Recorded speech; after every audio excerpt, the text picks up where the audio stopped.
کے اندر رب کی رحمتیں اور اس کی برکتیں بھی ہوتی ہیں. عزیزان گرامی وقار، اور اس کی مثال میں بڑی چھوٹی سی مثال، اچھی مثال دینا چاہوں گا. بیٹا وہ کولر بند کر دو حافظ صاحب. بڑے غور سے سنیں گے تو انشاءاللہ اچھی طرح یہ سمجھ میں آئے گا. دو شیطان تھے، ایک مسلم کا شیطان تھا، دوسرا کافر کا شیطان تھا. ایک مسلم کا اور دوسرا کافر کا، دو شیطان تھے. حضرت ابو ہریرہ سے یہ روایت ہے، مواہب اللدنیہ کے اندر یہ روایت. دو شیطان تھے، آپس میں دونوں سے ملاقات ہوتی ہے. یہ کافر کے شیطان سے تو دوسرے مومن کے شیطان سے، دونوں سے ملاقات ہوئی. کافر کا جو شیطان تھا وہ اچھا تھا، موٹا تھا، پھربا تھا، اور اس کے جسم پر بھی لباس تھا، اس کے جسم پہ لباس تھا اور سر میں تیل وغیرہ سب لگا ہوا تھا، بہت اچھا. اور جو مومن کا جو شیطان تھا تو یہ تو بڑا دبلا اور پتلا تھا، بہت دبلا پتلا تھا.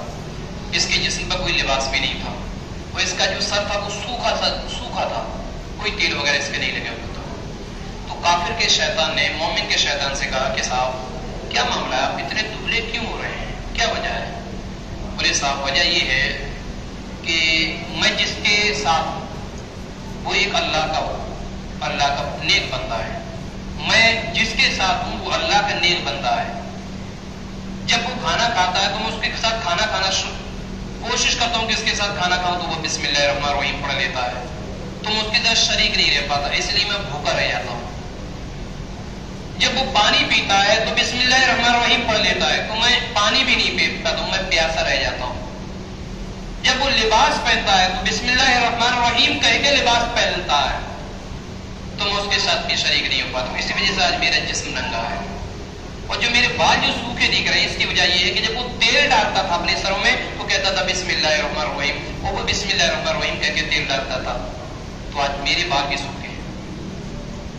تو کافر کے شیطان نے کہا دیکھو صاحب یہ تو آپ کا میٹر ہے، اس وجہ سے آپ کمزور ہو گئے، لیکن میں دیکھو اچھا خاصا موٹا ہوں، مجھے کوئی پریشانی نہیں ہے. اس کی وجہ یہ کہ میں جس کے ساتھ ہوں وہ تو بسم اللہ پڑھتا ہی نہیں ہے، وہ تو بسم اللہ پڑھتا ہی نہیں ہے، نہ تو کھانے میں پڑھتا ہے، نہ پینے میں پڑھتا ہے، نہ کوئی نیک عمل میں پڑھتا ہے. اسی وجہ سے میرا یہ حال ہے. تو اس مثالوں سے ہم نے کیا سمجھا؟ اس مثال سے ہم نے یہ سب، اور حدیث ہے، مثال تو ہے یہ امت کو سمجھانے کے لیے، حدیث بھی ہے، مواہب اللدنیہ کی حدیث ہے. اس سے ہم نے یہ سمجھا کہ جو کام بسم اللہ شریف اگر پڑھ کے کریں گے تو شیطان آپ کا ساتھ نہیں پکڑے گا، شیطان کو کچھ فائدہ نہیں ہوگا.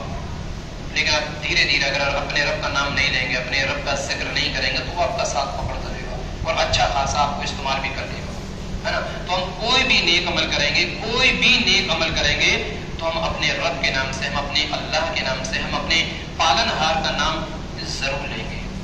عزیزان گرامی وقار، اس کے علاوہ سنن ابن ماجہ کی ایک روایت ہے، سنن ابن ماجہ، اس کے اندر کنز الاموال کے اندر بھی ایک روایت ملتی ہے، اور وہ روایت یہ ہے کہ ہمارے اور آپ کے آقا صلی اللہ علیہ وسلم ایک جگہ جلوہ فروز تھے. حضور ہمارے بیٹھے ہوئے تھے، صحابہ کرام رضوان اللہ تعالی علیہم اجمعین کا بھی جمع غفیر موجود تھا، صحابہ بھی بیٹھے ہوئے، آقا بھی بیٹھے ہوئے. اتنی دیر میں ایک صحابی آتے ہیں، ایک صحابی رسول یہ عرض کرتے ہیں یا رسول اللہ علیہ الصلوۃ والسلام، میں کھانا کھاتا ہوں لیکن یا رسول اللہ میں بھوکا رہ جاتا ہوں، یا رسول اللہ میں کھانا کھانے کے باوجود میں سیر نہیں ہو پاتا، میں بھوکا رہ جاتا ہوں، میری بھوک نہیں مٹ پاتی ہے رسول اللہ علیہ الصلوۃ والسلام. حضور نے فرمایا کہ شاید تم اکیلا کھانا کھاتے ہو، تم اکیلے ہی کھانا کھاتے ہو. کہا یا رسول اللہ کھانا تو میں اکیلے ہی کھاتا ہوں، کھانا تو میں اکیلے ہی کھاتا ہوں. میرے نبی نے ارشاد فرمایا صحابی تم سب کے ساتھ کھانا کھاؤ، مل کے تم سب کے ساتھ کھانا کھایا کرو. گھر میں جب سب لوگ بیٹھا رہ رہے ہیں تو سب کے ساتھ کھانا کھایا کرو. اس کے علاوہ جب آپ کھانا کھائیں تو بسم اللہ الرحمن الرحیم ضرور پڑھ دیا کریں، بسم اللہ الرحمن الرحیم ضرور پڑھ دیا کریں. اس کے ساتھ ساتھ آپ کی بھوک بھی مٹے گی، آپ سیر بھی ہو جائے گا، اور اس میں آپ کے کھانے میں اللہ کی برکتیں بھی ہوں گی. اس مثال سے ہم نے کیا سمجھا؟ اس حدیث سے ہم نے یہ سمجھا کہ رسول پاک علیہ الصلوۃ والتسلیم کا بھی یہ حکم ہے، یہ فرمان ہے کہ جب بھی آپ کھانا کھائیں تو بسم اللہ الرحمن الرحیم ضرور کہیں. اس کے علاوہ اگر آپ پانی بھی پئیں تو بسم اللہ الرحمن الرحیم ضرور کہیں. اس کے علاوہ اگر آپ کوئی لباس پہن رہے ہیں، کوئی کپڑا وغیرہ پہن رہے ہیں، جسم پر پینٹ ہے، شرٹ ہے یا کرتا ہے، پاجامہ ہے، آپ جو بھی پہنے تو بسم اللہ الرحمن الرحیم کہہ کے پہنیں. کہیں سفر کر رہے ہیں تو آپ سفر میں بھی بسم اللہ الرحمن الرحیم کہیں گے. ہم دیکھ رہے ہیں کہ گاڑیوں پر بے شمار حادثات ہو جاتے ہیں، بہت حادثے ہو جاتے ہیں، کوئی ایکسیڈنٹ کا شکار ہو جاتا ہے، کوئی خود بخود ایکسیڈنٹ ہو جاتا ہے نا، اپنے آپ سے بھی گر جاتا ہے یا چوٹ وغیرہ لگ جاتی ہے یا کہ سامنے والی گاڑی سے ٹکرا ہو جاتا ہے. اس کی وجہ وہی شیطانی حرکتیں ہوتی ہیں کہ بسم اللہ الرحمن الرحیم نہیں پڑھتے تو شیطان ساتھ ہو جاتا ہے اور اسے نقصان کا بھی سامنا کرنا پڑتا ہے. لیکن اگر ہم بسم اللہ الرحمن الرحیم کہہ کے اگر کسی سواری پر سوار ہوتے ہیں، بسم اللہ الحمدللہ الذی سبحان الذی سخر لنا ھذا وما كنا له مقرنین وانا الی ربنا لمنقلبون، اگر ہم یہ دعا پڑھتے ہیں، اگر یہ دعا ہم پڑھ لیں اور اس کے بعد اگر ہم کوئی بھی سواری پر سوار ہوں تو وہ سواری تمام حادثات سے اللہ کے فضل اور اس کے کرم سے محفوظ رہے گی. اگر آپ سوچو گے کہ ارے یہ تو کافی لمبی دعا ہے، یہ دعا ہم کیسے پڑھیں گے، تو کم سے کم اگر اتنا نہیں کہہ سکتے تو ایک لفظ تو آپ بھول ہی سکتے ہو، ایک دو لفظ، اور وہ یہ ہے کہ بسم اللہ الرحمن الرحیم الحمدللہ. بسم اللہ الرحمن الرحیم الحمدللہ. اگر کسی کو پوری دعا نہیں ہے تو اتنا تو بول لے بسم اللہ الرحمن الرحیم الحمدللہ. اس کے بعد وہ سواری پر سوار ہو جائے، انشاءاللہ اللہ کے فضل اور اس کے کرم سے وہ سواری پر وہ شخص کبھی حادثات کا شکار نہیں ہوگی، ہے نا. تو یہ تمام وہ چیزیں ہیں کہ ان پہ ہمیں عمل کرنا ہے. ایک عربی صحابی مصطفیٰ کریم صلی اللہ علیہ وسلم کی بارگاہ میں آئے، انہوں نے یہ کہا یا رسول اللہ علیہ الصلوۃ والسلام میں بہت گنہگار ہوں، حضور میں بہت گنہگار ہوں، اللہ کی بارگاہ میں میری بخشش کے لیے دعا کر دیں. کون کہہ رہے ہیں؟ صحابی رسول. جانتے ہیں صحابی کسے کہتے ہیں؟ صحابی اسے کہتے ہیں اس مقدس ترین جماعت کا نام، اس مقدس عظیم شخصیتوں کو نام صحابہ کرام انہیں کہتے ہیں کہ جنہوں نے حالت ایمان میں اپنے ماتھے کی آنکھوں سے رسول اللہ صلی اللہ علیہ وسلم کو دیکھا ہو اور ایمان ہی کی حالت میں اس دنیا سے چلا گیا ہو، اس کو کہتے ہیں صحابہ کرام کی مقدس جماعت. اب صحابی وہ صحابی کہ جن کا وقت اٹھنا بیٹھنا تمام رسول اللہ کے ساتھ رہا، جنہوں نے رسول اعظم صلی اللہ علیہ وسلم کا چہرہ دیکھا ہو، تو بتاؤ کیا اللہ اسے بخشے گا نہیں؟ بتاؤ صحابی، اور وہ یہ کہہ رہے ہیں یا رسول اللہ میں بڑا گنہگار ہوں، میں نے بڑے گناہ کیے ہیں. بتاؤ صحابی ہو گیا اپنے رب کا ان کے دلوں میں کتنا خوف ہے، اللہ کا کتنا ڈر ہے. لیکن ایک ہم اور آپ ہیں کہ ہمارے دلوں میں اللہ کا کوئی ڈر نہیں ہے، کوئی ڈر نہیں ہے. جیسا کہ ابھی آپ نے دیکھا تھا رمضان میں دو نمازی ہوتے ہیں صاحب، دو نمازی ہوتے ہیں. ایک نمازی ہوتا ہے سالی اور دوسرا نمازی ہوتا ہے رمضانی. ایک سالی ہوتا ہے دوسرا رمضانی.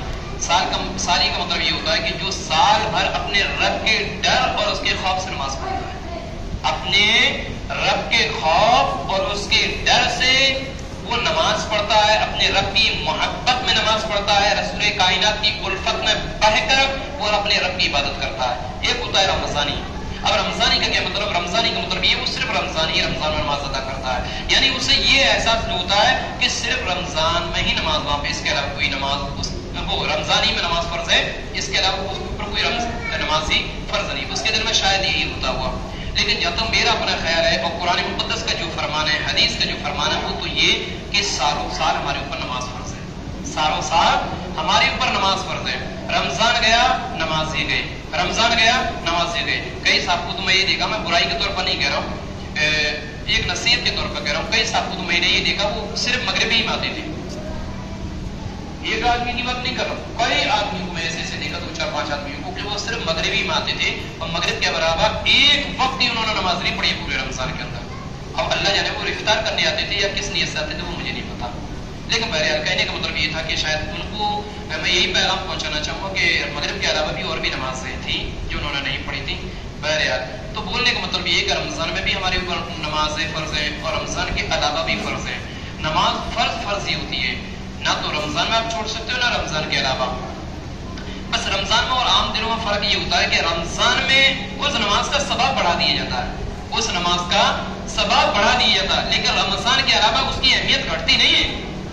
فرض کی کبھی اہمیت نہیں گھٹتی. فرض کی نماز فرض ہی ہوتی ہے، وہ اللہ کا قرض ہے آپ کے اوپر، جیسا آپ کو ادا ہی کرنا ہوگا، ہے نا، وہ کسی طور پر معاف نہیں ہے. بہرحال اللہ کی بارگاہ میں توبہ کریں کہ اللہ تعالیٰ جو نمازیں ہم سے چھوٹی ہیں اللہ معاف فرمائے اور ہم نمازوں کی پابندی کریں گے. قرآن حدیث پاک کے اندر آپ نے سنا ہوگا، کئی ہمارے خطیبوں سے سنا ہوگا، علماء سے سنا ہوگا دیگر لوگوں سے سنا ہوا، اور وہ یہی سنا ہوا آپ نے کہ اللہ کے نزدیک نہ تو یہ پوچھا جائے گا کہ بھائی تو سنی ہے کہ تو وہابی ہے، تو سنی ہے کیا تو وہابی ہے، یہ دیوبندی ہے یا رافضی ہے، قادیانی ہے، اہل حدیث ہے، یا کون سی جماعت سے تم تعلق رکھتے ہو۔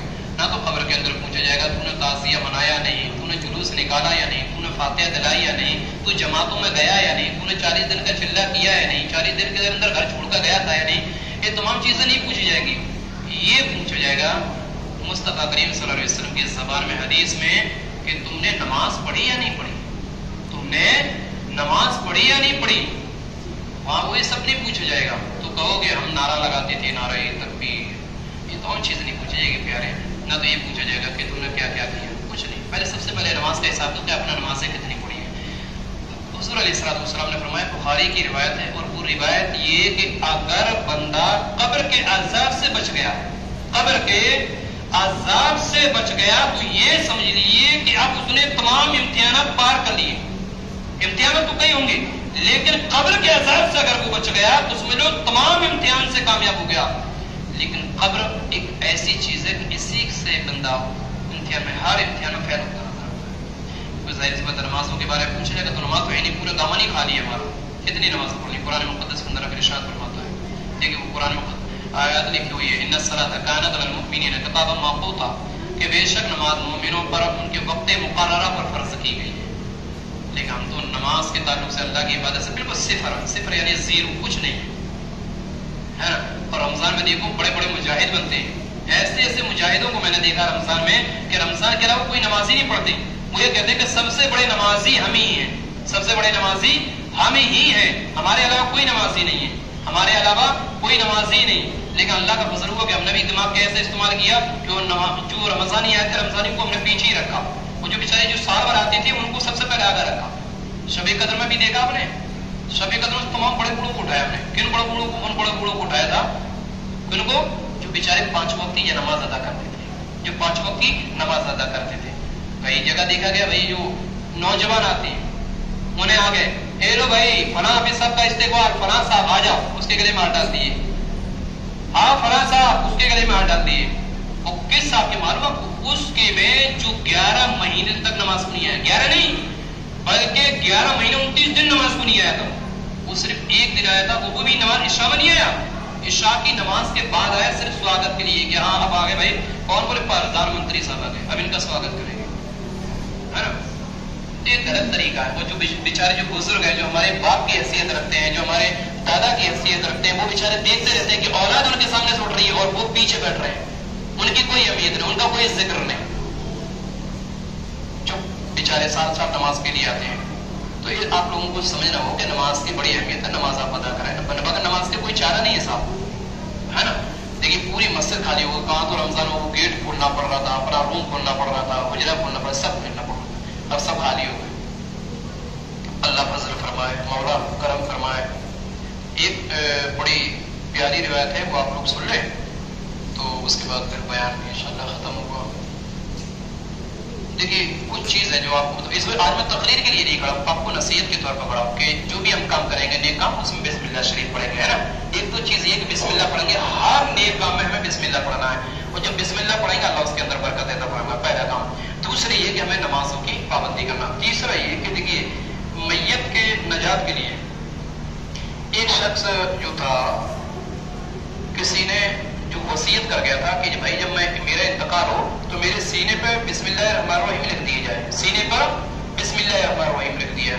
اس نے ایسی وصیت کی کہ جب اس کا انتقال ہوا تو بسم اللہ الرحمن الرحیم لکھ دیا گیا، قبر کے اندر دفنا دیا گیا۔ تو فرشتے آئے، پوچھے بھائی، اور جب دیکھے تو اس کے سینے پہ بسم اللہ الرحمن الرحیم رکھا۔ فرشتے کہتے ہیں اللہ نے تجھے بخش دیا، اللہ نے تجھے بخش دیا۔ درہ مختار کے اندر یہ روایت موجود، اللہ نے تجھے بخش دیا۔ اب پتہ نہیں اس نے کون سی نیکی کری، وہ تو نہیں صاحب، لیکن حدیث کے اندر تو یہی ظاہر ہے کہ صرف بسم اللہ الرحمن الرحیم پڑھی۔ اس کے علاوہ علامہ شامی نے رد المختار کے اندر اس کو ذکر ضرور کیا ہے۔ علامہ شامی نے یہ ذکر کیا ہے کہ جب میت کا انتقال ہو تو وہ یہ کرے، کسی کا انتقال ہو کہ یہاں سینے پہ تو کلمہ لکھ دے، سینے پہ کلمہ لکھ دے، یعنی لا الہ الا اللہ محمد رسول اللہ، اور پیشانی پر ماتھے پہ لکھ دے بسم اللہ الرحمن الرحیم۔ یہ سینے پہ لا الہ بسم اللہ لا الہ الا اللہ محمد رسول اللہ، اور پیشانی پہ یعنی ماتھے پہ بسم اللہ الرحمن الرحیم. لیکن اس میں ایک صورت ہے، اور وہ یہ کہ ہم قلم سے نہیں لکھیں گے، ہم قلم سے نہیں لکھیں گے بلکہ یہ کلمے کی بنیے گا، اس کے اشارے سے ہم لکھ دیں گے. اور تیسری بات یہ کہ آپ نے کافی میتوں کو دیکھا ہوگا کہ ان کے اوپر ایک چادر پڑی رہتی ہے، چادر، اس پہ بسم اللہ الرحمن الرحیم لکھا رہتا ہے، اور قرآنی آیات بھی لکھی رہتی ہیں، یعنی آیت الکرسی اس کے اوپر لکھی رہتی ہے، اور کئی قرآنی آیات اس کے اوپر لکھی رہتی ہیں. اب صاحب آپ اندازہ کرو، تھوڑا بہت سوچو، یہ نہیں کہ ضروری ہے کہ مفتی صاحب بتائیں گے جب معلوم ہوگا، مولانا صاحب بتائیں گے جب معلوم ہوگا، امام صاحب بتائیں گے. اللہ نے جو دماغ دیا کچھ تو آپ کو بھی دماغ ہے کہ آپ خود فیصلہ کر سکتے ہیں کہ یہ بتاؤ، یہ پیر، یہ ہمارا پیر، اور اس چادر پہ لکھی رہتی ہے قرآنی آیتیں، آیت الکرسی. پوری چادر کو میں نے دیکھا، پوری چادر پہ قرآنی آیت آیت الکرسی لکھ کے اور پوری میت کے اوپر ڈال دیتے ہیں. کیا یہ ڈالنا صحیح ہے صاحب؟ اس کی اجازت ہرگز نہیں. قرآن کریم کی ہے وہ پیر سے لگے، میت ہے تو میت ہے، کوئی بخشا ہوا مردہ نہیں ہو. اور دوسری بات، بخشا ہوا بھی ہو جب بھی قرآن کی آیت اس کے سامنے نہیں لگا سکتے پیر سے. صحابہ کرام رضوان اللہ تعالی علیہم اجمعین تو دیکھتے تھے اگر قرآن اگر رکھا ہوا ہے، اوپر رکھا ہوا ہے، تو اوپر بیٹھتے نہیں تھے بلکہ تازی میں نیچے بیٹھتے تھے کہ اللہ کی پاکیزہ کتاب رکھی ہوئی ہے. تو وہ چادر جس پہ اللہ کا کلام ہو، یعنی قرآن آیات ہو یا آیت الکرسی ہو یا دیگر آیات ہو، ایسی چادر اپنے مرحومین کے اوپر ہرگز نہ ڈالیں، ہرگز نہ ڈالیں. ہاں ایک صورت ہے کہ اگر ایسی چادر ہے کہ صرف سینہ پہ بسم اللہ الرحمن الرحیم لکھا ہے، سینہ پر اور پیروں کی طرف نہیں ہے، تو اس کی گنجائش ہے. لیکن اس سے بھی بچا جائے، اس سے بھی بچا جائے، بلکہ کلمے کی عمری سے لکھ دیے جائے. اللہ کی بارگاہ میں دعا ہے اللہ تعالیٰ ہمیں ان باتوں پہ عمل کرنے کی توفیق عطا فرمائے. جن لوگوں نے سنت